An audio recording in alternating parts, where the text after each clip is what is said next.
அல்லேலூயா, அல்லேலூயா, அல்லேலூயா. சரி, நம் சற்று நேரம் சிந்தனைக்காக எடுத்துக்கொண்ட வேத பகுதியிலிருந்து ஒரு சில வசனங்களை நாம் வாசிப்போம். எல்லாவரும் கவனமாக ஜெபத்தோடு இருந்து, ஆவியானவரே நீர் எங்களோடு பேச வேண்டும் என்று சொல்லி ஒவ்வொரு கவனத்தோடு இருந்து நம் ஆண்டவருடைய வார்த்தைகளை கேட்போம். குறிப்பாக நம்ம 2 வசனங்களை எதற்கு முன்பதாக வாசிப்போம்.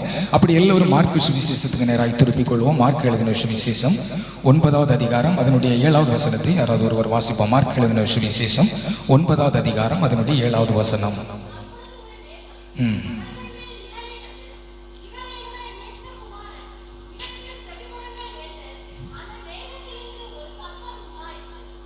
போதுமா? இங்கே வேதத்தில் சொல்லப்பட்டிருக்கிறது, அப்பொழுது ஒரு மேகம் அவர்கள் மேல் நிழலிட்டது, இவர் என்னுடைய நேசகுமாரன், இவருக்கு செவி கொடுங்கள் என்று மேகத்திலிருந்து ஒரு சத்தம் உண்டாகிறது.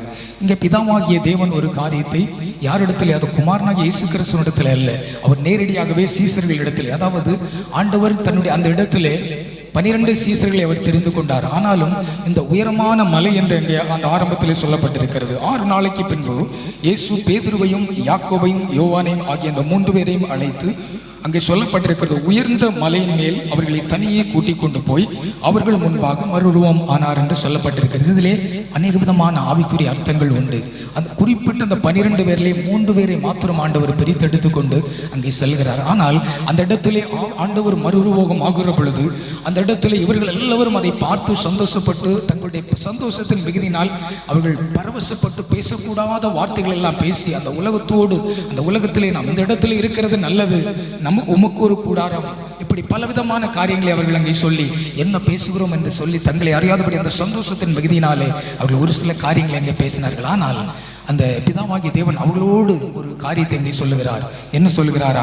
இவர் என்னுடைய நேசகுமாரன், இவருக்கு நீங்கள் செவி கொடுங்கள் என்று அங்கே ஆண்டவர் சொல்லுகிறார். நேரடியாகவே சீசர்களிடத்தில் இயேசு கிறிஸ்து உங்களுக்கு என்ன சொல்லுகிறாரோ அதற்கு அவருடைய வார்த்தைகளுக்கு நீங்கள் செவி கொடுங்கள் என்று பிதாவாகிய தேவன் அந்த சீசர்களோடு நேரடியாக சொல்லுகிறதை பார்க்கலாம். இந்த நாளிலும் கூட நம்முடைய செய்தியின் சாராம்சம் என்னவென்றால், இயேசு கிறிஸ்து, அதாவது தேவனாகிய கர்த்தர் நமக்கு என்ன கட்டளையிடுகிறாரோ, அவர் என்ன சொல்லுகிறாரோ அதை நாம் செய்ய வேண்டும். ஆண்டவர் ஒரு காரியத்தை நம்மிடத்தில், இந்த காரியத்தை நீ செய்ய வேண்டும் என்று நாம் சொல்லுகிற பொழுது நாம் எந்த நிலைமையிலையும் அதை யோசிக்கவோ அல்லது அந்த காரியங்களை குறித்து இது எப்படி நடக்குமோ, இதை நான் எப்படி செய்வேனோ என்று சிந்திக்காதபடி, இயேசு கிறிஸ்துவிடத்தில் நாம் கேள்வி கேட்காதபடி ஆண்டவர் வேதம் சொல்லுகிறது, அவர் உங்களுக்கு என்ன சொல்லுகிறாரோ அதன்படி செய்யுங்கள் என்று சொல்லி அங்கே வேதத்திலே நாம் வாசிக்கிறோம். அப்படி நாம் வாசிக்க கேட்ட வேத பகுதிக்கு நேராக திருப்பிக் கொள்வோம். யோவான் எழுதின சுவிசேஷம் 2வது அதிகாரம் அதை 1 முதல் வாசிக்க பார்ப்போம். யோவான் எழுதின சுவிசேஷம் 2வது அதிகாரம் 1 முதல்.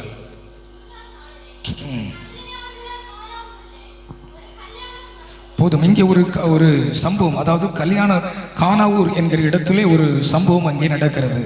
அங்கே ஒரு கல்யாண வீட்டிலே இயேசு கிறிஸ்துவும் அவருடைய சீசர்கள், அவருடைய தாயார், அவருடைய சகோதரர்கள் எல்லாரும் அங்கே அழைக்கப்பட்டிருக்கிறார்கள். அந்த இடத்திலே ஆண்டவராக இயேசு கிறிஸ்து அங்கே நிற்கிற பொழுது அந்த கல்யாண வீட்டிலே ஒரு சம்பவம் நடக்கிறது. அங்கே பந்தி எல்லாம் விசாரித்து கொண்டிருக்கிற நேரத்திலே, அந்த பந்தி விசாரித்து கொண்டிருக்கிற பொழுது அந்த திராட்சரசமானது அங்கே திடீரென்று குறையப்படுகிறது. அங்கே இயேசு கிறிஸ்து அந்த இடத்தில் இருக்கிறார், அன்னை மரியாள் அந்த இடத்தில் இருக்கிறார்கள், சீசர்கள் இருக்கிறார்கள், ஒருவேளை இயேசு கிறிஸ்துனுடைய சகோதரர்கள் ஒருவேளை அந்த இடத்தில் இருப்பார்கள். அந்த நேரத்தில் அவர்கள் அந்த பந்தி, அதாவது அந்த திராட்சரசம் குறைவுபட்ட போது அந்த மரியாள் ஓடோடி வந்து இயேசுவினிடத்திலே அவர்களுக்கு திராட்சரசம் இல்லை என்று அங்கே அவர் சொல்லுகிறதை பார்க்கிறோம். 3வது வசனம் நான் வாசிக்கிறேன், கேளுங்கள். திராட்சரசம் குறைவுபட்ட போது இயேசுவின் தாய் அவரை நோக்கி, அவர்களுக்கு திராட்சரசம் இல்லை என்றாள். அதற்கு இயேசு அப்படியாக அவரிடத்தில் பதில் சொல்லுகிறார்.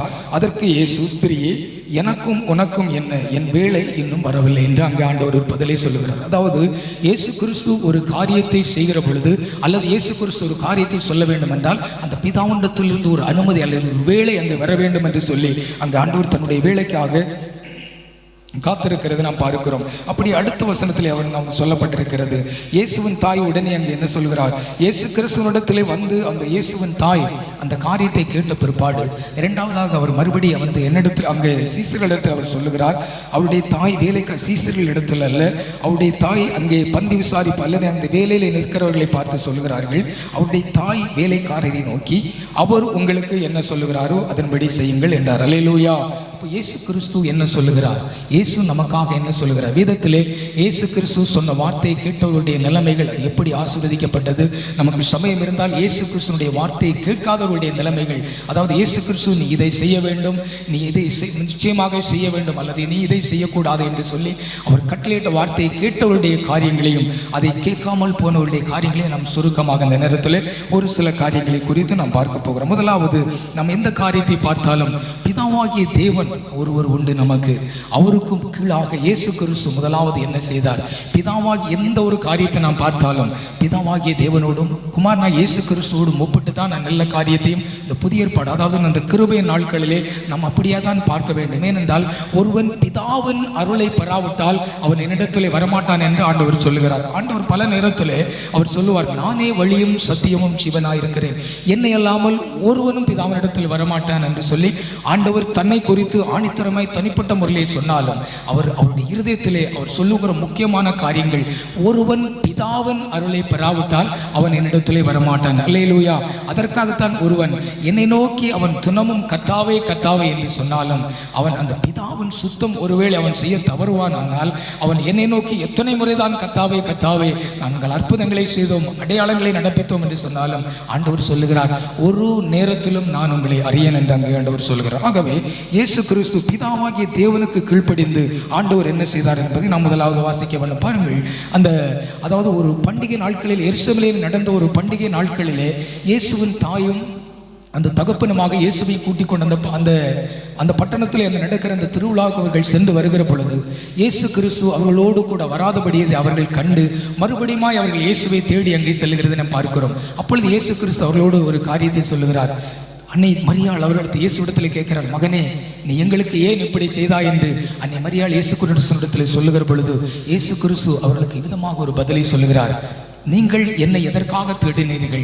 என் பிதாவுக்கு அடுத்த காரியங்களில் நான் இருக்க வேண்டும் என்று உங்களுக்கு தெரியாதா என்று சொல்லி அந்த பிதாவோடு தன்னை ஒப்பு கொடுத்து அந்த பிதாவுக்கு கீழ்ப்படிந்து பிதாவுடைய வார்த்தைக்கு அவர்கள் கீழ்ப்படிந்து அப்படி சொல்லுகிறதை பார்க்கிறோம். அதுதான் அங்கே மார்க்கு சுவிசேஷத்திலே நம்ம 9:7 என்ன வாசித்தோம்?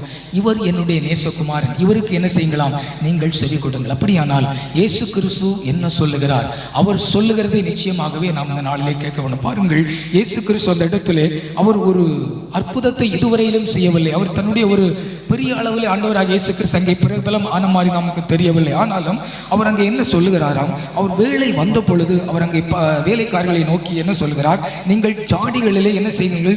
தண்ணீரை நிரப்புங்கள் என்று அங்கே ஆண்டவர் ஒரு வார்த்தையை சொல்லுகிறார். நீங்கள் சாடிகளிலே தண்ணீர் நிரப்புங்கள். அப்பொழுது அந்த யூதர்கள் என்ன செய்கிறார்கள் என்று சொன்னால், தங்களை சுத்திகரிக்கும் முறைமையின்படியான ஒரு குறிப்பிட்ட சாடிகளிலே அவர்கள் தண்ணீரை நிரப்புகிறார்கள். என்னத்துக்கு இயேசு கிறிஸ்து சொல்லுகிறார் அது என்ன என்று அவர்களுக்கு தெரியாது. ஆனாலும் அந்த இயேசு கிறிஸ்து சொன்ன அந்த வார்த்தை அவர்கள் உடனே என்ன செய்கிறார்கள்? அப்படியே ஆண்டவருடைய வார்த்தைகளுக்கு அவர்கள் கீழ்ப்படுகிறார்கள். அல்லேலூயா. அந்த இயேசு கிறிஸ்துவினுடைய வார்த்தை அவர்கள் தட்டவில்லை. அவர் சொன்ன உடனே அவர் அப்படி செய்கிறார்கள். ஒருவேளை நாம் சிந்திக்கலாம், இயேசு கிறிஸ்து பலவிதமான அற்புதங்களை செய்து உலகத்திலே தன்னை ஒரு பெரிய தீர்க்கதரிசியாக ஒருவேளை காட்டியிருந்தால் நமக்கு ஒருவேளை ஒரு சந்தோஷம் இருக்கும். அவர் இயேசு கிறிஸ்து அவர் அற்புதம் செய்ய போகிறார், எப்படி நாம் அவர் சொன்ன உடனே நமக்கு கீழ்ப்படிய வேண்டும் என்று. அப்படி அல்ல அன்பானவர்களே, ஒரு அற்புதம் இதுவரை நடைபெறவில்லை. வேதம் அங்கே கீழே சொல்லப்படுகிறது. இவ்விதமா இயேசு அந்த 11வது வசனத்திலே தன்னுடைய அதாவது அற்புதம் செய்து தன்னுடைய முதலாவது அற்புதம் என்று அங்கே சொல்லப்பட்டிருக்கிறது. அவர் கச்சாடியிலே தண்ணீரை அங்கே அவர்கள் நிரப்புகிறார்கள். அப்பொழுது ஆண்டவர் மறுபடியும் சொல்லுகிறார்கள், இப்பொழுது நீங்கள் அதை என்ன செய்யுங்கள்? கொண்டு போய் பந்தி விசாரிப்பு இடத்திலே கொண்டு கொடுத்து அதை நீங்கள் விளம்பி பரிமாறுங்கள் என்று சொல்லப்பட்டிருக்கிறது. பாருங்கள், சற்று நாம் இந்த இடத்திலே உலக பிரகாரமான ஒரு கதையை நாம் யோசிப்போம். ஒரு பெரிய ஒரு தீர்க்கதரிசி, ஒரு பெரிய ஒரு மனிதன், ஒரு அநேக சக்தியை பெற்று ஒரு தேவ மனிதன் என்று வைத்துக் கொள்வோமே, வந்து இதே போல ஒரு காரியத்தை நம்மிடத்தில் சொன்னால், நம் தேவனுடைய பிள்ளைகள் அல்லது உலக மனிதர்கள் யாராக இருக்கட்டும், நாம் அதை செய்வோமா? யாராலும் கூடாது. அப்படி ஒரு காரியத்தை நம்ம செய்யவும் மாட்டோம், நாம் விசுவசிக்கவும் மாட்டோம். என்னென்ற ஒரு மனிதன் ஒரு தண்ணீரை கொடுத்து அதை நீ கொண்டு என்ன செய்ய வேண்டுமா? அங்கே திருமண வீட்டிலே திராட்சரசம் குறைப்படுகிறது. அதாவது அந்த உலகத்தின் வழக்கத்தின்படி அந்த எல்லா திருமண வீட்டிலையும் அவர்கள் திராட்சரசம் பரிமாறுவார்கள். அது ஒரு அன்புக்கு அடையாளம். இதை வேத பண்டிதர்கள் பல விதத்திலே சொல்லுகிறார்கள். அந்த திராட்சை அந்த முக்கியமான பானமாய் அது கருதப்படுகிறது. அந்த திராட்சரசம் அங்கே குறைப்படுகிறது. இயேசு என்ன செய்கிறாராம்? இப்பொழுது நீங்கள் கொண்டு போய் பந்தி விசாரிப்பின் இடத்துல கொடுத்து அதை பரிமாற சொல்லுங்கள் என்று. அவர்களும் அதை அப்படியே இயேசுவின் வார்த்தைகளுக்கு என்ன செய்கிறார்கள்? அவர்கள் கீழ்ப்படிந்து போய் அவர்கள் அந்த பந்தியிலே கொண்டு போய் என்ன செய்கிறார்கள்? அதை பரிமாறுகிறார்கள். அந்த திராட்சரசம் உடனே அங்கே என்ன நடக்கிறது? அவர்களை நோக்கி, நீங்கள் இப்பொழுது 8வது வசனம் கவனித்துக் கொள்ளுங்கள்.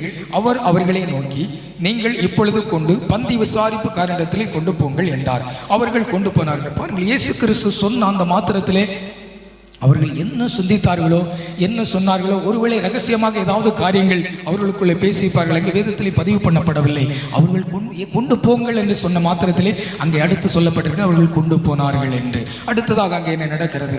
அந்த திராட்சரசம் எங்கேருந்து வந்தது என்று தண்ணீரை மண்ட வேலைக்காரனுக்கு தெரிந்ததே அன்றி பந்தி விசாரிப்புக்காரனுக்கு தெரியாததனால் அவன் திராட்சரசமாய் மாறின தண்ணீரை ருசி பார்த்த போது மணவாளனை அழைத்து, அடுத்த வசனம் 10வது வசனம், எந்த மனுஷனும் முன்பு நல்ல திராட்சரசத்தை கொடுத்து ஜனங்கள் திருப்தி அடைந்த பின்பு ருசி குறைந்ததை கொடுப்பார். நீரோ நல்ல ரசத்தை இதுவரைக்கும் வைத்திருந்தே என்றான் என்று அங்கே சொல்லப்பட்டிருக்கிறது. இங்கே நமக்கு முக்கியமானது அந்த திராட்சரசமோ அல்லது தண்ணீரோ, அந்த காரியங்கள் நமக்கு முக்கியமில்லை. இங்கே என்ன நடந்தது, அந்த வேதத்தின் ஆழம், அதைத்தான் நாம் கவனிக்க வேண்டும். இயேசு கிறிஸ்து ஒரு வார்த்தை சொல்லுகிறார். அந்த வார்த்தையை அவருடைய சீசர்கள் அல்ல, நன்றாக நாம் கவனிக்க வேண்டும். உலகத்தின் மனிதர்கள், அந்த வேலைக்காரர்கள் என்று சொல்லப்பட்டிருக்கிறது, அவர்கள் அப்படியே கீழ்ப்படுகிறார்கள் இயேசுவின் வார்த்தைக்கு. அவர்கள் கீழ்ப்படுகிற பொழுது அங்கே என்ன நடக்கிறதாம்? அந்த பந்தி விசாரிப்புக்காரன் அல்லது அந்த திருமண வீட்டிலே முறையாய் நடத்துகிற அந்த விசாரணைக்காரன் அவன் சந்தோஷப்படுகிறான், அவன் மகிழ்ச்சி அடைகிறான். முதலில் ருசி குறைந்ததை கொடுப்பான். நீரோ நல்ல ரசத்தை இதுவரை வைத்திருந்தீரே என்றார். இவ்விதமாக இயேசு அந்த முதலாம் அற்புதத்தை கானா ஊரிலுள்ள கல்யாண வீட்டிலே செய்து அவருடைய மகிமையை வெளிப்படுத்தினார். அவருடைய சீசர்கள் அதுக்கு பிறகுதான் என்ன செய்கிறார்களாம்? அவரிடத்திலே விசுவாசம். அந்த வசனத்தை ஒரு முறை வாசிப்போமே, அந்த 11வது வசனம். இவ்விதமாக இயேசு இந்த முதலாம் அற்புதத்தை கலிலேயாவில் உள்ள கானா ஊரிலே செய்து தம்முடைய மகிமையை வெளிப்படுத்தினார். அவருடைய சீசர்கள், நன்றாக கவனித்துக் கொள்ளுங்கள், அந்த வசனத்தின் கடைசி பகுதி நமக்கு ரொம்ப முக்கியம்.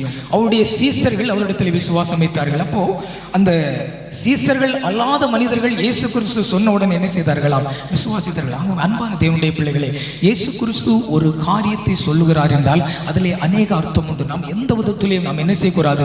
இயேசு கிறிஸ்து ஒரு காரியத்தை சொல்லும் போது நாம் அதற்கு எதிர்வினையாக எந்த ஒரு காரியத்தை நாம் சொல்லக்கூடாது. அது எப்படி நடக்கும், இது எப்படி? பழைய ஏற்பாடிலே நாம் அநேகரை பார்க்கிறோம். ஒரு காரியத்தை ஆண்டவர் சொல்லும் போது, ஆண்டவரே இந்த காரியத்தை நான் நம்பும்படி அல்லது இந்த காரியத்தை நான் விசுவாசிக்கும்படி பனி இந்த செடியின் மேல் பெய்து இந்த தரையிலே பெய்யாதிருக்க வேண்டும் என்று ஒரு விசை. இரண்டாவது விசை, இந்த செடியிலே பனி படக்கூடாது, இந்த தரையிலே எங்கும் பனி. இப்படி பலவிதமான காரியங்களில் அவர்கள் இயேசு கிறிஸ்துவிடத்திலே வாக்குவாதம் பண்ணி அந்த காரியங்களை செய்கிறதை பார்க்கிறோம். ஒரு மோசையை நாம் பார்க்கிறோம். மோசை என்ன செய்தார்? ஆண்டவர் சொன்னார், நீ வந்து என்னுடைய ஜனங்கள் கஷ்டப்படுகிறார்கள், நீ எனக்காக என்ன செய்ய வேண்டுமா? நீ இந்த பார்வோனிடத்தில் போய் எனக்காக நீ பேசு, அந்த ஜனங்களுடைய எல்லாவரையும் நீ மீட்டுக் கொண்டு வர வேண்டும். ஆனால் மோசை கேட்கவில்லை. மோசை 1000 கொஸ்டின். நான் எப்படி பண்ண முடியும்? நான் திக்குவாய், நான் மந்தனாக 1000 கொஸ்டினை பண்ணுகிறான் அவன். அன்பான தேவனுடைய பிள்ளைகளே, ஆண்டவர் ஒரு வார்த்தையை சொல்லுகிற பொழுது நாம் நிச்சயமாகவே அந்த காரியத்தை குறித்து நாம் என்ன செய்யக்கூடாது? எந்த விதத்திலையும் நாம் என்ன செய்யக்கூடாதாம்? சந்தேகப்படக்கூடாது. அல்லேலூயா. ஒரு பேதுருவை நாம் எடுத்து பார்ப்போமே. பேதுரு என்ன செய்கிறாராம்? அவருடைய மாம்சத்திலே அவருக்கு போராட்டம். என்ன போராட்டம்? அவர் ஒரு மீன்பிடி தொழிலில் வேலை செய்கிற ஒரு மீனவராக இருந்தார். அவருடைய அனுதின ஜீவிதத்திற்கு தேவையான அந்த வேலை, அது கடலிலே சென்று மீன் பிடிக்கிறது, எல்லா காரியங்களையும் அவர் செய்ய வேண்டும். அவர் ராம் முழுவதும் பிரயாசப்படுகிறார். அந்த லூக்கா சுவிசேஷம், அந்த மத்தேயு சுவிசேஷம் 5வது வசனத்துக்கு நேராக நாம் திருப்பிக்கொள்ளும். அந்த அதிகாரம் மத்தேயு சுவிசேஷம் 5வது அதிகாரத்தை நாம் திருப்பிக் கொள்வோமே. மத்தேயு சுவிசேஷம் 5வது அதிகாரம் அதனுடைய 5வது வசனம். மத்தேயு சுவிசேஷம், லூக்கா சுவிசேஷம் 5வது அதிகாரத்தை வாசிக்க பார்ப்போம். லூக்கா 5, அதான் லூக்கா சுவிசேஷம் 5வது அதிகாரம் 5வது வசனம். அதற்கு சீமோன், ஐயரே, பாருங்கள், இங்கே அந்த பேதுரு இயேசு கிறிஸ்து கேட்கும் பொழுது, அவர் இயேசு கிறிஸ்து வந்தவுடனே அவன் சொல்லுகிறார், ஐயரே, நாங்கள் ராம் முழுவதும் பிரயாசப்படும். அப்படியானால் அவனுடைய சொந்த முயற்சியில் அங்கே பல காரியங்களை செய்கிறான். ஏனென்றால் அவனுடைய ஜீவிதம் அது. அவனுக்கு அந்த கடத்தில் அவன் மீன் பிடித்தாக வேண்டும்.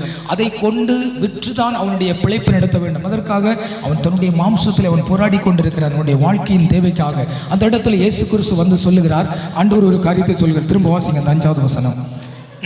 அதற்கு சீமோன், ஐயரே,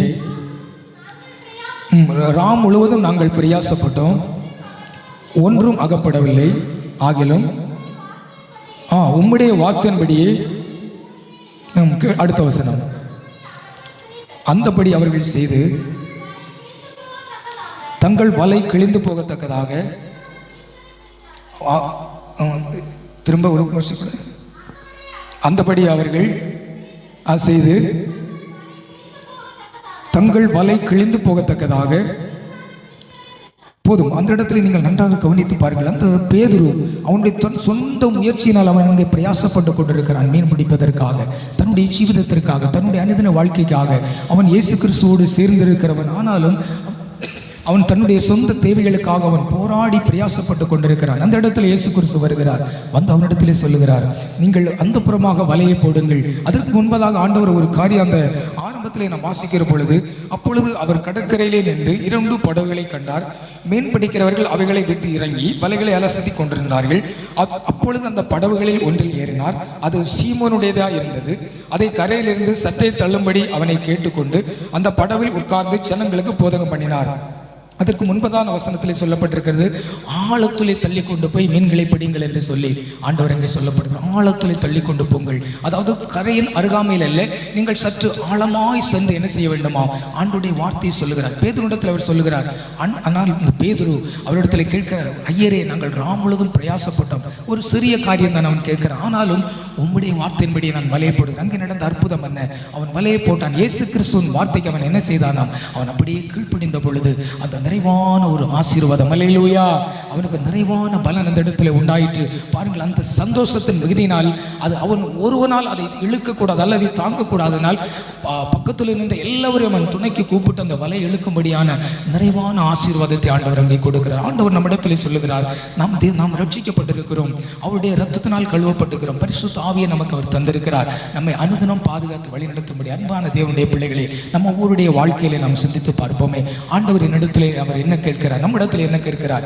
ஒவ்வொரு மனிதனிடத்திலே ஒரு பெரிய காரியங்களை ஒரு வேளை ஆண்டவர் நம்ம இடத்திலே சொன்னால் நாம் அதை எப்படியாகலும் செய்வோம். ஒரு மனிதன், அதாவது எலிசா தீர்க்கதரிசி ஒரு மனிதனிடத்திலே, ஒரு குஷ்டரோகியான ஒரு மனிதனிடத்தில் அவர் சொல்லுகிறார், அவனை இப்போ என்ன செய்ய, நாம் சீலோமாவுக்கு அந்த அந்த நதியிலே போய் 7 தரம் முங்கும் பொழுது அவனுக்கு அந்த குஷ்டரோகத்திலிருந்து விடுதலை கிடைக்கும் என்று சொல்லி அந்த எலிசா தீர்க்கதரிசி சொல்லும்போது என்ன செய்கிறான் அந்த மனிதன்? நான் போக மாட்டேன் என்று அடம்பிடிக்கிறான். ஆனால் அவன் ஒருவேளை தன்னுடைய ராஜ்யத்திலோ அல்லது தன்னுடைய வஸ்துலோ அந்த அதிகமான பங்கை அந்த தீர்க்கதரிசி எழுத கொடுக்க வேண்டுமானால் அவன் நிச்சயமாக செய்திருப்பான். ஆனால் அந்த சின்ன வார்த்தை, நீ போய் அந்த நதியிலே ஸ்நானம் பண்ணு, அப்பொழுது உன்னுடைய மாம்சம் மாறி நீ சிறு பிள்ளையின் மாம்சத்தை போல் ஆகும் என்று அவன் சொல்லும் பொழுது அவனுக்கு அதுக்கு கீழ்ப்படிய மனவில்லை. ஆனாலும் அந்த பலவிதமான போராட்டங்கள் மத்தியில் அவனுடைய ஊழியக்காரர்கள் சொல்லும் பொழுது அவன் அந்த வாழ்க்கைக்கு கீழ்ப்படுகிறான். அன்பான தேவனுடைய பிள்ளைகளே, நம்முடைய வாழ்க்கையிலே ஆண்டவர் நம்மோடு இருக்கிறார். எல்லா காரியத்திலையும், எந்த காரியமாக இருந்தாலும் சரி, இந்த காரியத்தை நீ செய்ய வேண்டும் என்று ஆண்டவர் சொல்லும் பொழுது நாம் அதற்கு நிச்சயமாகவே கீழ்ப்படிய வேண்டும். ஆண்டவர் நம்மிடத்திலே பெரிய காரியங்கள் ஒன்றையும் சொல்லப்படவில்லை. வேதத்தில் சொல்லப்பட்டிருக்கிறது, நன்மை செய்து இரக்கத்தை சிநேகித்து உன் தேவனாகிய கர்த்தருக்கு முன்பாக மனத்தாழ்மையை நடப்பதே அல்லாமல் வேற ஒன்றையும் ஆண்டவர் நம்மிடத்தில் கேட்கவில்லை என்று வேதத்தில் சொல்லப்பட்டிருக்கு. ஏனென்றால் நாம் மனிதர்கள், ஒருவேளை நம் மண்ணினாலே உருவாக்கப்பட்டு அவருடைய ஜீவ சுவாசத்தை ஊதி அவருடைய ஆவியை நாம் பெற்றிருந்தாலும், அன்பு தேவனுடைய பிள்ளைகளை, நாம் மனிதர்கள், நாம் மண்ணானவர்கள், நாம் அநேக நேரங்களிலே தவறுகிறோம். 1 யோவானிலே சொல்லப்பட்டிருக்கிறது, நம்மளே பாவம் இல்லை என்று நாம் சொல்லுவோமானால் நம்மை நாம் வஞ்சிக்கிறவர்களாக இருப்போம் என்று சொல்லப்பட்டிருக்கு. ஏனென்றால் நான் உண்மையான நீதிமான், நான் என்னை போலும் நீதிமான் இல்லை, என்னை பாவம் இல்லை என்று நாம் சொல்ல முடியாது. ஏனென்றால் நாம் இந்த பூமியிலே வாழ்கிற நாட்களிலே இந்த பூமிக்கான சாரங்கள், இந்த பூமியில் இருக்கிறதான அநேக சாரங்கள் நம்மை ஒட்டி கொண்டிருக்கும். அப்பொழுது அந்த ஆண்டவருடைய வார்த்தைகளை கேட்டு என்ன செய்ய வேண்டுமா, அவரோடு கூட நாம் நடக்கிற பொழுது, அவரை சார்ந்திருக்கிற பொழுது, அந்த பிதாவாகிய தேவனுக்குள்ளே உள்ள உறவு, அந்த குமாரனா இயேசு கிறிஸ்துவுக்குள்ளே உள்ள உறவு, நாம் அவர்களை சார்ந்து வாழுகிற பொழுது நிச்சயமாகவே அந்த வார்த்தையின்படி நான் நடந்தால் நம்முடைய வாழ்க்கையில் ஒரு பலன் உண்டு. பேதுரு ஆண்டவரிடத்திலே ஒரு காரியத்தை கேட்கிறார், இயேசு ஐயரே, நீராக இருந்தால் நானும் இந்த தண்ணீரிலே நடக்க வேண்டும் என்று அவன் சொல்லும் பொழுது ஆண்டவர் சொல்லுகிறார், நீ நட என்று சொல்லும் பொழுது அவன் அந்த இயேசு கிறிஸ்துவினுடைய வார்த்தைக்கு அவன் என்ன செய்கிறான்? அவன் விசுவாசித்து அப்படியே நடக்கிறான். ஆனால் திடீரென்று அவன் என்ன பார்க்கிறானாம்? அவன் தலை கோவிலிருந்து பார்க்கிறான். அங்கே என்ன நடக்கிறது? அன்பானவர்களே, அப்படி அல்ல. இயேசு கிறிஸ்து நீ வா என்று சொல்லுகிற பொழுது, அல்ல நீ இதை செய் என்று சொல்லுகிற பொழுது அவருடைய முகத்தை நோக்கி பார்த்து நாம் என்ன செய்ய வேண்டுமாம்? நாம் இயேசுவை நோக்கி நடக்கிற பொழுது நிச்சயமாகவே நம்முடைய வாழ்க்கையில் அது நிச்சயமாக மாறிவிடும். ஒருவேளை நாம் அதை விடுத்து சந்தேகப்படுவோமானால் நாம் அப்படி அமிழ்ந்து போவோம். அல்லேலூயா, அல்லேலூயா, அல்லேலூயா, ஸ்தோத்திரம். ஒரு அப்போஸ்தலனாகிய பவுலை நாம் பார்ப்போமே. அப்போஸ்தலனாகிய பவுல், அப்போஸ்தலர் 9வது அதிகாரத்துக்கு நேராக நாம் திருப்பிக் கொள்வோம். அப்போஸ்தலர் நடபடிகளின் புஸ்தகம் 9வது அதிகாரத்துக்கு நேராக திருப்பும் பொழுது அங்கே ஒரு சில காரியங்கள் அப்போஸ்தலனாகிய பவுலை குறித்து சொல்லப்பட்டிருக்கிறது. வாசித்து பார்ப்போமே. அப்போஸ்தலர் நடபடிகளின் புஸ்தகம் 9வது அதிகாரம் 1 முதல் சவுல் என்பவன் இன்னும் கர்த்தருடைய சீசரை பயமுறுத்தி கொலை செய்யும்படி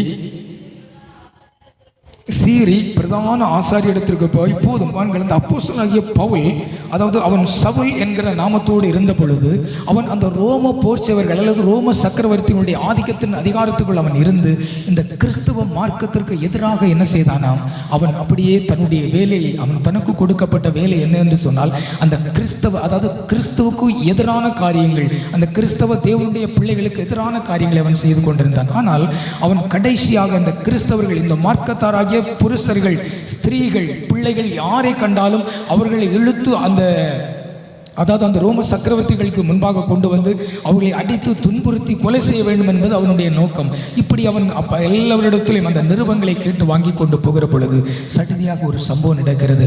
அவனுக்கு ஒரு ஒளி பிரகாசிக்கிறது. அவன் தரையில் விழுகிறான். அப்பொழுது அங்கே சவுலே சவுலே என்று கூப்பிடுகிற ஒரு சத்தம் உண்டாக்கப்படுகிறது. இயேசு கிறிஸ்து அவனை பார்த்து கேட்கிறார், சவுலே சவுலே என்று. அப்பொழுது அவன் கேட்கிறான், ஆண்டவரே நீர் யார் என்று கேட்கிறான். அப்பொழுது ஆண்டவர் அவனிடத்தில் ஒரு காரியத்தை சொல்லுகிறார், நீ துன்பப்படுத்துகிற இயேசு நானே, முள்ளில் உனக்கு உதைக்கிறது உனக்கு கடினமாம். இது ஒரு காரியம். அந்த காரியத்திற்காக நான் அந்த காரியத்தை சொல்லுகிறேன். அடுத்து நடந்ததான் முக்கியமான காரியம். அந்த அப்போஸ்தலனாகிய சவுல், அந்த சவுல் என்கிறவன் அவன் கேட்கிறான், ஆண்டவரே நான் என்ன செய்ய சித்தமாக இருக்கிறேன் என்று. ஆண்டவர் அவனிடத்தில் சொல்லுகிறார், நீ எழுந்து பட்டணத்திற்குள்ளே போ, நீ செய்ய வேண்டியது எதுவோ அங்கே உனக்கு சொல்லப்படும் என்று சொல்லப்பட்டிருக்கு. அங்கே என்ன நடந்தது? அனானியா என்கிற ஒரு தேவ மனிதனோடு தேவன் பேசுகிறார். இப்படி சவுல் என்கிற ஒரு மனிதன் இப்பொழுது அவன் ஜெபம் பண்ணி கொண்டிருக்கிறான். நன்றாக கவனித்துக் கொள்ளுங்கள். அந்த சவுலுக்கு ஜெபம் என்றால் என்னவென்று தெரியாது. அவன் அந்த இயேசு கிறிஸ்துவினால் சந்திக்கப்பட்ட உடனே அங்கு வேதம் சொல்லுகிறது, அவன் இப்பொழுது ஜெபம் பண்ணி கொண்டிருக்கிறான் என்று சொல்லப்பட்டிருக்கிறது. ஏனென்றால் அந்த இயேசு கிறிஸ்துவிடத்தில் நான் என்ன செய்ய சித்தமாக இருக்கிறேன் என்று கேட்ட பொழுது, நீ எழுந்து பட்டணத்திற்கு போ என்று சொன்ன பொழுது அவன் அப்படி கீழ்ப்படிந்து போகிறான். இரண்டாவது என்ன நடக்கிறது? அந்த அனானியா வருகிறார். அவனுக்காக ஜெபம் பண்ணுகிறான். அவனுடைய கண்களில் இருந்து சிறிது போன்ற ஒன்று விழுகிறது. அவன் பார்வையடைந்து அவன் என்ன செய்கிறான்? அவன் புசிக்கிறான், பலனடைகிறான். அவன் உடனே ஞானஸ்நானத்தை பெற்று வேதம் சொல்லுகிறது, அவன் மாம்சத்தோடும் இரத்தத்தோடும் அவன் ஆலோசனை பண்ணாமல் அவன் தேவனுடைய வார்த்தைக்காக அவன் உடனே புறப்பட்டு சென்றான் என்று அங்கே வேதத்தில் சொல்லப்பட்ட அன்பான தேவனுடைய பிள்ளைகளே, அவன் அப்படியாக அந்த கலாத்தியருக்கு எழுதின நிருபம், அந்த ஒரு வசனத்தை நாம் வாசிப்போமே. கலாத்தியருக்கு எழுதின நிருபம் 1வது அதிகாரத்துக்கு நேராக நாம் திருப்புவோம். கலாத்தியர் 1:16 நாம் வாசிப்போமே. கலாத்தியருக்கு எழுதின நிருபம் 1வது அதிகாரம் அதனுடைய 16வது வசனம்.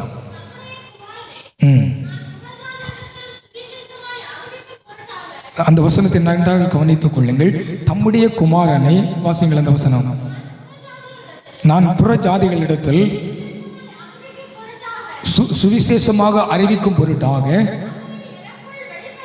அவரை எனக்குள் வெளிப்படுத்த பிரியமாய் இருந்த பொழுது உடனே நான், கவனித்துக் கொள்ளுங்கள், மாம்சத்தோடும் இரத்தத்தோடும் யோசனை பண்ணாமல் எனக்கு முன்னே அப்போஸ்தலர் ஆனவர்களிடத்திலே எருசலேமுக்கு போகாமலும் அரபு தேசத்திற்கு புறப்பட்டு போய் போதும் அங்கே அப்போஸ்தலனாகிய பவுல் அந்த கட்டளை பெற்றவுடனே அவர் என்ன சொல்லுகிறார்? அவருக்கு அந்த வேதம், அதாவது வேதம் என்று தெரியாது, வேதத்தின் சட்டத்திட்டங்கள் தெரியாது, வேத காரியங்கள் தெரியாது, கிறிஸ்தவர்கள் என்ன நிலைமையில் இருப்பார்கள், அவர்களுடைய முறைமைகள் என்ன, அவருடைய அந்த வரிசைகள் என்ன, வேதத்தை எவ்வாறு நாம் கை கொள்ள வேண்டும், எந்த முறைமையும் தெரியாது. ஆனால் வேதம் சொல்லுகிறது அவன் ஜெபம் பண்ணி கொண்டிருக்கிறான் என்று. அந்த கட்டளை அவனுக்கு நேராக பிறந்த பொழுது அவன் உடனே மாம்சத்தோடும் இரத்தத்தோடும் ஆலோசனை பண்ணவில்லை என்று வேதம் சொல்லுகிறது. ஒருவேளை அந்த இடத்திலே நாம இருந்தால் நிச்சயமாகவே நாம் ஒரு வேத பண்டிதரை கண்டிப்பாக நாம் என்ன செய்திருப்போம்? நாடி போயிருப்போம். அந்த இயேசு கிறிஸ்துவுக்காக நாம் எப்படி இந்த வார்த்தைகளை பேச வேண்டும், எப்படி நாம் இயேசுவை அறிவிக்க வேண்டும், அதை ஒன்றும் யோசிக்கவில்லை. அவன் வேதம் சொல்லுகிறது அவன் மாம்சத்தோடும் அவன் இரத்தத்தோடும் யோசனை பண்ணாமல் இயேசு கிறிஸ்துவனுடைய வார்த்தை அந்த புற ஜாதிகளிடத்திலே தேவனை குறித்து அவனுக்கான கட்டளை பிறந்த உடனே அவன் மாம்சத்தோடு ஆலோசனை பண்ணவில்லை, அவன் இரத்தத்தோடு ஆலோசனை பண்ணவில்லை, அவனுக்கு முன்னிருந்த தீர்க்கதரிசிகளையோ பரிசுத்தவான்களையோ சீசர்களை அவன் பார்க்கவில்லை. அவன் இயேசுக்கு நேராக, அந்த வார்த்தைக்கு நேராக அவன் புற ஜாதிகளை தேடி அப்படியாக அவன் சபைகளை தொடர்படுத்துகிறதை நாம் பார்க்கிறோம். அல்லேலூயா. அன்பு தேவனுடைய பிள்ளைகளை, இதுதான் ஒரு தேவ மனிதனுடைய காரியம். இயேசு கிறிஸ்து ஒரு காரியத்தை சொல்லுகிற பொழுது நாம் உடனே மாம்சத்தோடும் இரத்தத்தோடும் நாம் நிச்சயமாகவே ஆலோசனை பண்ணக்கூடாது. உடனே நாம் புறப்பட்டு செல்ல வேண்டும். ஏனென்றால் அது இயேசு கிறிஸ்துவனுடைய வார்த்தை. அவருடைய வார்த்தையை நாம் நிச்சயமாகவே தள்ளக்கூடாது. அன்பானவர்களே, அந்த வார்த்தைக்கு நாம் என்ன செய்ய வேண்டும்? மிகவும் கவனமாக. ஏனென்றால் இயேசு கிறிஸ்து ஒரு மனிதனை சந்திக்கிற பொழுது, ஒருவேளை ஒரு 25 வயது அல்லது 10 வயதாக இருக்கட்டும் என்று வைத்துக் கொள்வோமே, ஒரு மனிதனை இயேசு சந்திக்கிறார். அவனை அழைக்கிறார். எதுக்காக அழைக்கிறார்? நீ இன்ன காரியத்திற்காக எனக்கு இந்த காரியத்தை நீ செய்ய வேண்டும் என்று இயேசு கிறிஸ்து அவனை அழைக்கிறார்.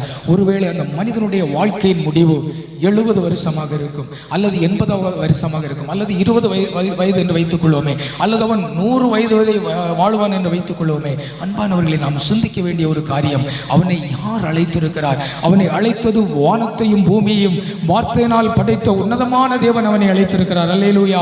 அப்படியானால் அவனை அழைத்த அந்த நேரம் முதல் அவனுடைய மரண நேரம் வரையிலும் அவனுக்கு என்ன தேவை, அவனுடைய நடக்கைக்கு என்ன தேவை, அவனுடைய வாழ்க்கைக்கு என்ன தேவை, அவனுடைய எண்ணங்களுக்கு என்ன தேவை, எல்லா காரியங்களையும் தேவன் அவனுக்காக ஆயத்தம் பண்ணி வைத்துக் கொண்டுதான் தேவன் என்ன செய்வாராம்? ஒரு மனிதனை அங்கே அழைப்பார். அன்பானவர்களே, ஒரு மனிதனை அழைத்து அதற்கு பிறகு இவனுக்கு என்ன செய்யலாம் என்று யோசிக்கிறது, அது நம்முடைய வேலை.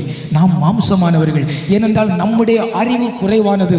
நாம் இந்த பூமியிலே தோன்றினதுனாலே, அந்த பூமியின் சாரத்திலே வாழ்ந்து கொண்டிருக்கிறதுனால் நாம் எதையும் தீவிரமாக யோசிக்காதபடிக்கு நமக்கு என்ன தோன்றுகிறது, நம்முடைய மாம்சத்துக்கு என்ன தோன்றுகிறதோ அதை நாம் சீக்கிரத்தில் செய்விடுகிறோம். ஆனால் ஆண்டவர் அப்படி அல்ல. ஒருவனை அழைத்தால் நிச்சயமாகவே அவனுடைய சகல காரியங்களை அவர் திட்டம் பண்ணி வைத்து கொண்டுதான் என்ன செய்வாராம்? ஆண்டவர் அந்த மனிதனை அழைத்து சகல காரியங்களை அவனுக்கு கொடுத்து, நீ இதை செய்ய வேண்டும் என்று சொல்லி ஆண்டவர் திட்டமும் தெளிவுமாய் அவனை அந்த காரியத்தை அவனுக்கு சரி பண்ணி 100% அதை உறுதிப்படுத்தின பிற்பாடுதான் ஆண்டவர் அவனை அழைப்பார். வேதம் சொல்லுகிறது, எவரை முன்குறித்தாரோ அவரை அழைத்திருக்கிறார், எவரை அழைத்தாரோ அவர்களை நிலைநிறுத்தியிருக்கிறார், எவரை நிலைநிறுத்தினாரோ அவர்களை பரிசுத்தமாக்கி இருக்கிறார். ஏனென்றால் இந்த காரியங்கள் எதற்காக? அவரோடு சேர்ந்து ஆளுகை செய்யும்படி. அந்த தேவனுடைய ராஜ்யத்திலே ஒரு மனிதனை தேவன் பிதாவின் சித்தப்படி அழைத்தால் நிச்சயமாகவே அவனை தேவனுடைய ராஜ்யத்திற்கு கொண்டு செல்ல வேண்டும். அப்படியானால் அவனுக்கு என்ன தேவை, என்னென்ன காரியங்கள் தேவையோ எல்லா காரியங்களையும் என்ன செய்கிறார்? தேவன் முன்கூட்டி அவனுக்கு ஆயத்தம் பண்ணுகிறார். அதற்காகத்தான் வேதம் சொல்லுகிறது. 2 யோவானிலே நாம் வாசிக்க வேண்டாம், 1 யோவான் 2 அல்லது 3வது அதிகாரம் என்று நினைக்கிறேன். வேதம் சொல்லுகிறது, பிதாவானவர், அதாவது நீங்கள் வேண்டிக் கொள்ள வேண்டியது இன்னதென்று நீங்கள் அறியாதிருக்கிறபடியினாலே வாக்கு கிடங்காத பெருமூச்சுகளோடு அவர் நமக்காக வேண்டுதல் செய்கிறார் என்று சொல்லி அங்கு வேதத்திலே சொல்லப்பட்டது. ஏனென்றால் நமக்கு தெரியாது நாம் என்ன வேண்டுகிறோம், நாம் என்ன செய்கிறோம் என்று நமக்கு தெரியாது. நாம் தெரியாது இருக்கிறதுனாலே நமக்காக ஒரு வாக்கு கடங்காத பெருமூச்சுகளோடு என்ன செய்கிறாராம்? நமக்காக அங்கு வேண்டுதல் செய்கிறார் என்று வேதத்திலே சொல்லப்பட்டிருக்கிறது. அன்பானவர்களே, நம்முடைய வாழ்க்கையிலே அனுதின வாழ்க்கை, நம் பூமிக்குரிய காரியங்கள் நமக்கு அநேகம் உண்டு, ஆவிக்குரிய காரியங்கள் அது நியமிக்கப்பட்டிருக்கிறது.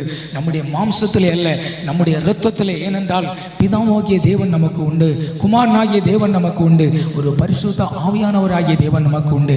அவர் நம்மோடு வாசம் பண்ணுகிறார். அந்த கிருபையின் ஜீவிதம், அந்த பரலோக மேன்மை அது நமக்குள்ளே ஒப்பு கொடுக்கப்பட்டிருக்கிறது, அது நமக்குள்ளே ஊற்றப்பட்டிருக்கிறது. ஆனால் அதை நாம் சற்று அப்படியே வைத்துவிட்டு அந்த பூமிக்குரிய காரியங்களை நாம் சற்று சிந்தித்து பார்ப்போம். இந்த பூமிக்குரிய வாழ்க்கையிலே நாம் எப்படி இருக்கிறோம்? இந்த பூமிக்குரிய வாழ்க்கை நமக்கு எப்படி இருக்கிறது? இயேசு கிறிஸ்து ஒரு வார்த்தை சொல்லுகிற பொழுது அந்த வார்த்தையிலே பலவிதமான அர்த்தங்கள் இருக்கும். என்னவென்று சொன்னால், ஒரு குறிப்பிட்ட காரியத்திலே ஒரே காரியமாக இருக்கும், ஆனால் அதை ஆண்டவர் 2 விதமாக பேசுவார். ஏனென்றால் அதனுடைய ஆழமான அர்த்தங்கள் இருக்கும். அந்த காரியங்களை நாம் அப்படியே புரிந்து கொண்டால் மட்டுமே அந்த காரியங்கள், அந்த இயேசு கிறிஸ்துவின் வார்த்தைக்கு நம்மால் கீழ்ப்படிய முடியும். சமயம் போய்விட்டு நாம் வேகமாக ஒரே ஒரு காரியத்தை கூட நாம் பார்ப்போம்.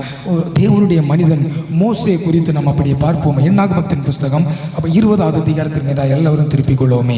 பழைய ஏற்பாடிலே என்னாகமத்தின் புஸ்தகம் 20வது அதிகாரம் எல்லோரும் திருப்பிக் கொள்வோம். என்னாகமத்தின் புஸ்தகம் 20வது அதிகாரம் அதனுடைய 8வது வசனத்தை யாராவது ஒரு வாசிப்போமே. நன்றாக கவனித்துக் கொள்ளுங்கள். என்னாகமத்தின் புஸ்தகம் 20வது அதிகாரம் அதனுடைய 8வது வசனம், நீ கோலை எடுத்துக்கொண்டு நீயும் உன் சகோதரனாய் யாரும். அந்த வசனத்தை திரும்ப ஒரு முறை கூட வாசிங்கள். அந்த வசனத்தை நன்றாக கவனித்துக் கொள்ளுங்கள். அப்பொழுதுதான் அந்த ஆண்டவர் இயேசு கிறிஸ்து பேசும் பொழுது ஒரு காரியத்தை ஒரு மனிதனிடத்தில் சொல்லுகிற பொழுது அது எந்த நிலைமையிலே சொல்லுகிறார், நான் அதை எப்படி கவனித்து அதன்படி கீழ்ப்படிய வேண்டும் என்பதை குறித்து அந்த வேத வசனத்தில் அழகாக சொல்லப்பட்டிருக்கிறது. வாசிங்கள் திரும்ப ஒரு முறை. நீ கோலை எடுத்துக்கொண்டு நீயும் உன் சகோதரனாகிய ஆரோனும் சபையாரை கூடி வர செய்து அவர்கள் கண்களுக்கு முன்பே கண்மலையை பார்த்து பேசி போதும் அப்படி நிறுத்திக் கொள்ளுங்கள். நன்றாக கவனித்துக் கொள்ளுங்கள். அந்த வசனத்தை நான் திரும்ப ஒரு முறைகளை வாசித்திருக்கேன், கவனித்துக் கொள்ளுங்கள். நீ கோலை எடுத்துக்கொண்டு நீயும் உன் சகோதரனாய ஆரோனும் சபையாரை கூட்டிக் கொண்டு அவர்கள் கண்களுக்கு முன்னே கண்மலையை பார்த்து பேசுங்கள். போதும், அந்த வசனம் அப்படியே இருக்கட்டும். அப்படியே நம்ம யாத்திராகமத்தின் புஸ்தகத்தை நேராய் திருப்பிக் கொள்ளும். இந்த வசனத்தை ஒருவர் அப்படியே வைத்துக் கொள்ளுங்கள். யாத்திராகமத்தின் புஸ்தகம் 17வது அதிகாரம் அதனுடைய 6வது வசனம். யாத்திராகமத்தின் புஸ்தகம் 17வது அதிகாரம் அதனுடைய 6வது வசனம்.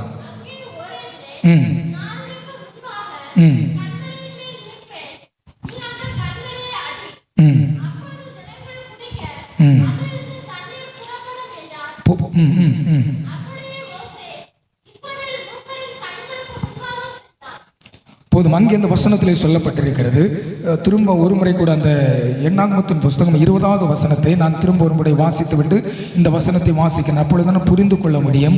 அதாவது, நீ கோலை எடுத்துக்கொண்டு நீயும் உன் சகோதரனாய ஆரோனும் சபையாரை கூட்டிக் கொண்டு, நன்றாக கவனித்துக் கொள்ளுங்கள், சபையாரை கூட்டிக் கொண்டு அவர்கள் கண்களுக்கு முன்பாக கண்மலையை பார்த்து பேச வேண்டும். ஒன்று, அதற்கு முன்பதாக, இது முன்பதாக நடந்த காரியம் இனி வாசிக்க போகிறது.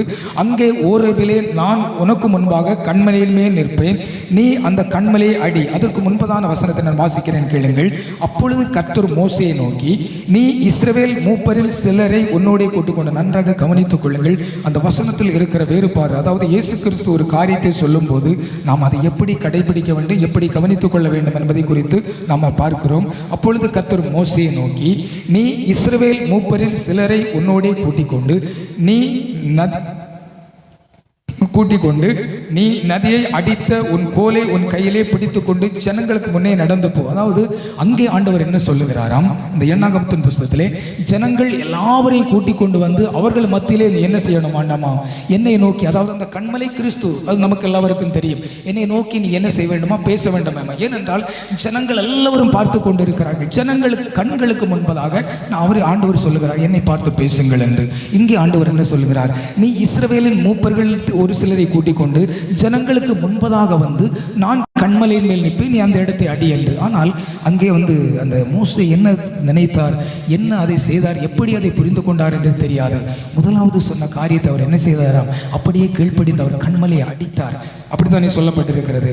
அங்கே ஓரேபிலே நான் உனக்கு முன்பாக கண்மலையின் மேல் நிற்பேன், நீ கண்மலை அடி, அப்பொழுது ஜனங்கள் குடிக்க அதிலிருந்து தண்ணீர் புறப்பட்டு வரும் என்றார். அப்படியே மோசே, நன்றாக கவனிப்போம், இஸ்ரவேல் மூப்பரின் கண்களுக்கு முன்பாக அப்படி செய்தார். இது உண்மையான காரியம். இயேசு கிறிஸ்து அதே காரியத்தை தான் அங்கே சொன்னார். ஆனால் இங்கே கொஞ்சம் வித்தியாசம் இருக்கிறது இந்த வசனத்திலே.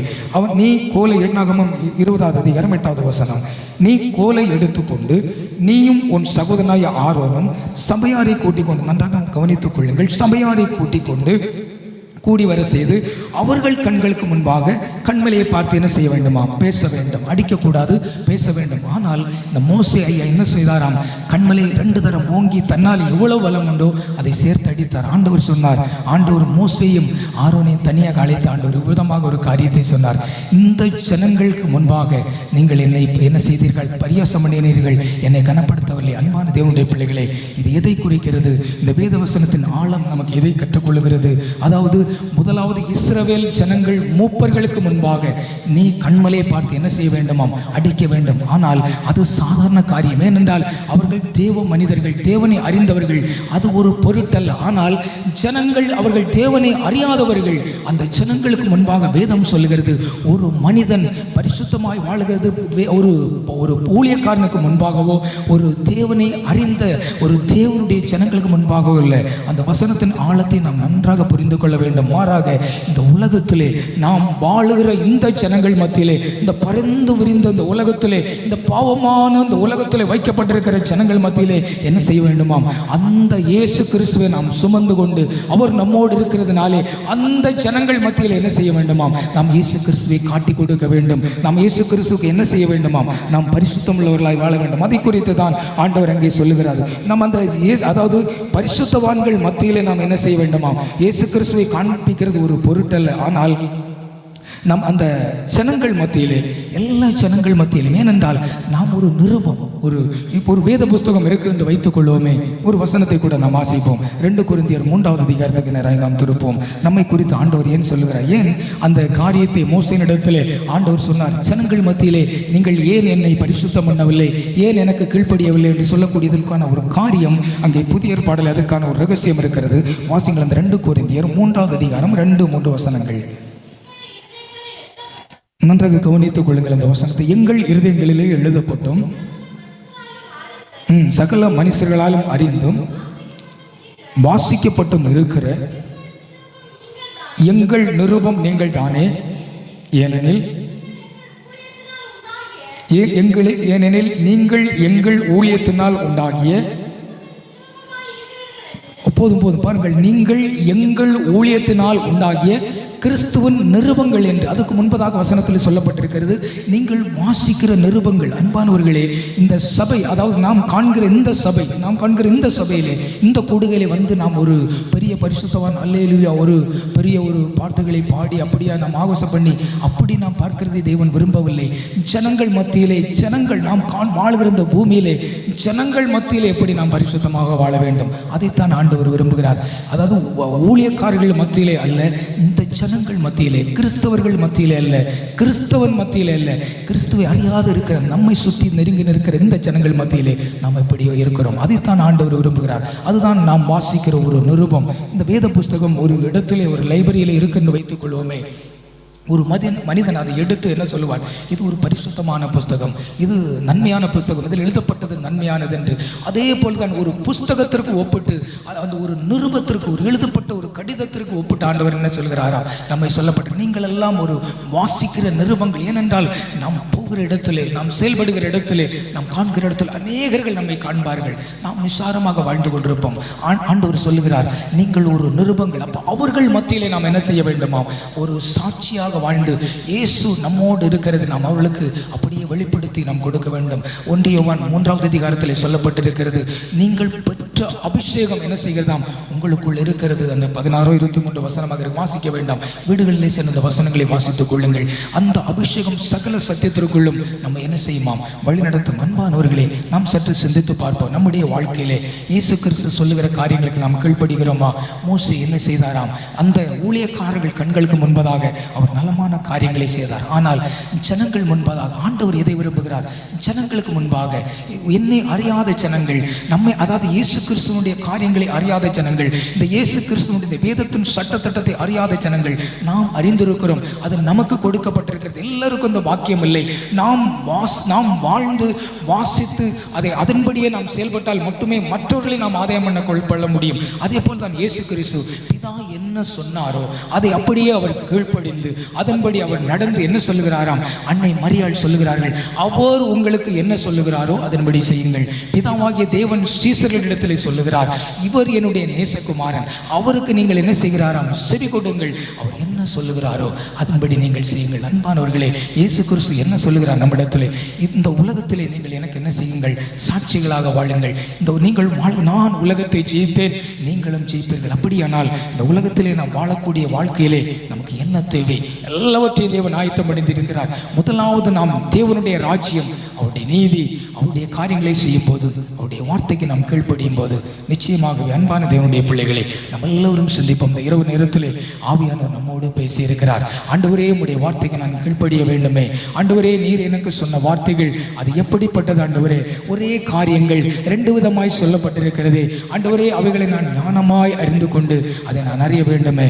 எல்லோரும் முழங்கால் படிடுவோம். ஆண்டவருடைய சமூகத்திலே ஆண்டவர் நம்மோடு பேசி கொண்டிருக்கிறார். தேவன் எப்படி நீ நடக்க வேண்டும், நான் உனக்கு போதித்து நீ நடக்க வேண்டிய வழியை உனக்கு நான் காட்டுவேன், உன்மேல் என் கண்ணை வைத்து உனக்கு ஆலோசனை சொல்லுவேன் என்று சொன்ன தேவன் அவர் நமக்கு முன்பாக வாழ்ந்து காட்டியிருக்கிறாரே. பிதாவாகிய தேவன் எதை சொன்னாரோ அதற்கு அவர் அப்படியே கீழ்ப்படிந்து அவருடைய வழியில் நடந்தாரே. அன்பு தேவனுடைய பிள்ளைகளை எல்லோரும் வாய்களை திறந்து செபிங்க.